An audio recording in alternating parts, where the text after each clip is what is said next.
పని చేస్తూనే ఉంటారు, పని తప్ప ఆయనకు ఇంకొక వ్యాపకం ఉంది అంటే చెప్పిన వాళ్ళు ఎవరో పరమ వెధవలై ఉండాలి. మీకు చంద్రబాబు నాయుడు గారి గురించి తెలియదు అయి ఉండాలి.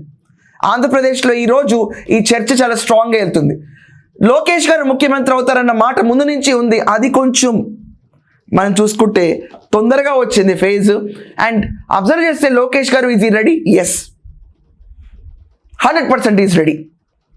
చంద్రబాబు నాయుడు గారు అంశతో నేను క్రిస్టల్ క్లియర్గా పార్టీని ఎలా ఎంకరేజ్ చేయాలి, కార్యకర్తలకు ఎలా తోడుండాలి, మన భేదాలు లేకుండా ప్రజలకు ఎలా సేవ చేయాలి, మర్యాదగా ఎలా ఉండాలన్న మాటని సుస్పష్టంగా రాసుకున్నాడు.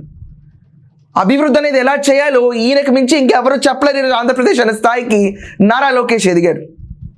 ముఖ్యమంత్రి అంటే ఎస్, మా ముఖ్యమంత్రి నారా లోకేష్ అని చెప్పుకోవడానికి, కాలర్ ఎగిరేయడానికి ఆంధ్రప్రదేశ్లో ప్రతి ఒక్కరు రెడీగా ఉన్నారు.